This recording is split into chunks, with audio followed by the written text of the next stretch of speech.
Hey guys, Skyler here on Above Average Outdoors. This week's video is going to be boiling some traps. We are boiling and waxing Predator traps, our MB550s, MB450s, Victor 2s, whatever you guys want to use. But I run the MB550, double coils, closed jaw. So we are boiling them. I just want to talk about some things that we use for boiling them and the steps we do for boiling them. And hopefully you guys had a good opening day of deer season, first week of deer season up here in Michigan, and good Thanksgiving, and hopefully you enjoy this video. Stick around.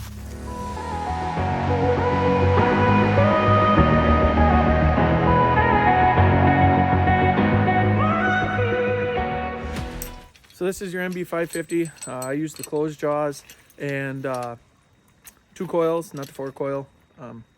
Just not as strong, I guess, but this is my trap preference. Brand new like this, what I like to do is put a little vinegar and some dish soap on them, hang them outside, get them rusty like this. It helps take the dye. We're here, we're boiling traps today. I did mine earlier. Skyler was out hunting North Dakota, but so I saved the stuff for him to do his traps. What I got in here is about 7 gallons of walnuts and about 10 to 15 gallons of water. Just boil it, simmer, roar, simmer, roar. Everybody's got their own way of doing it, and as you get going through your traps, about a dozen or a dozen and a half that'll hold in there. As you get going through them, your water's going to keep dropping out. You're going to have to add more water.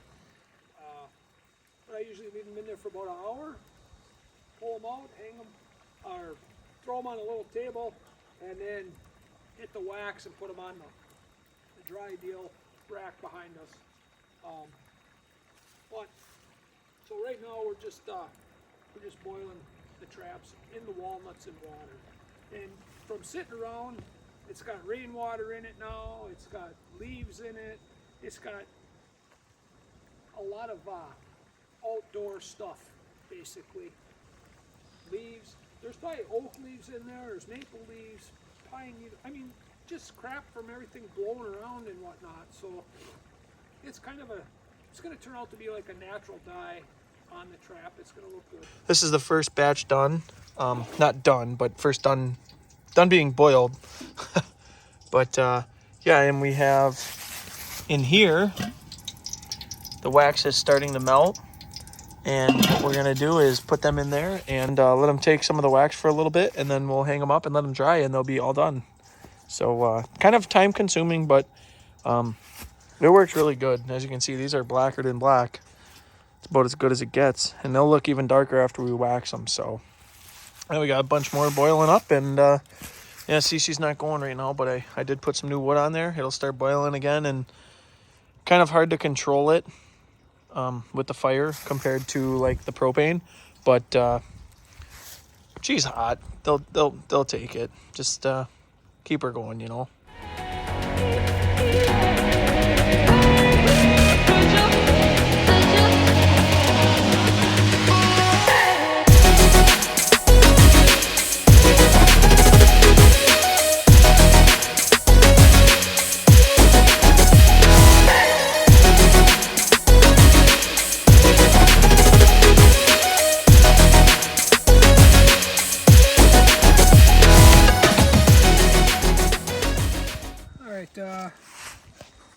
The wax is hot.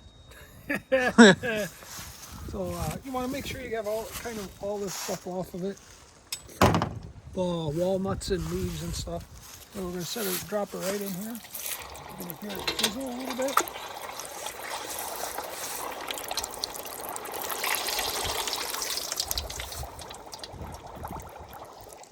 I just usually wait until it's done doing that, and then I pull it out slow. So once you take the traps out of there and you get them over on the table, you just let the air dry the water and whatnot. And when I put it back in there... That's where I got it from, and whatnot. I say it in every video, and whatnot. Yeah, all right. Anyway. And whatnot. So when I put it in here, I just want it to heat the metal up enough so it takes the wax, kind of like sucks it in. You can hear that it's not boiling, it's not nothing. So then It's all done sizzling So I take it out and whatnot. and whatnot. Yeah, come out real slow with it. And then we'll hang it on the rack. We're gonna move the rack over here. Why? So I'm not walking that far. And whatnot.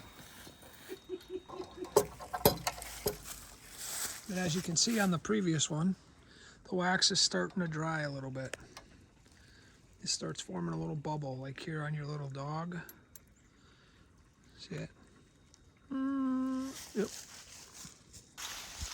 Somebody waits till the last minute to do their stuff.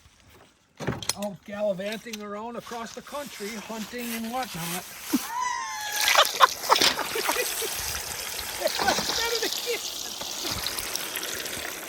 I'll grab a side of it and move it over.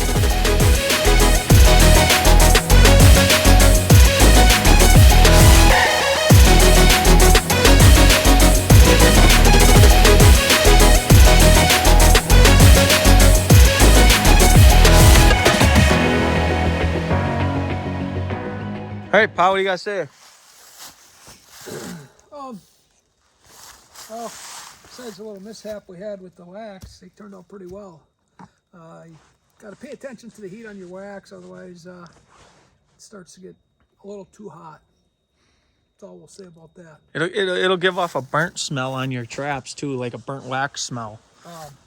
Shake as much off as you can, and then hang them on this fancy dancy little trap rack dryer deal.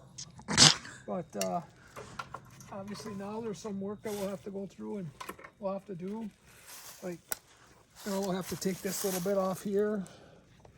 Do your dog here, and then you're gonna want to hit right underneath your pan where your dog sits. You can see there's a little spot of wax. I don't know, maybe you can see it right in here.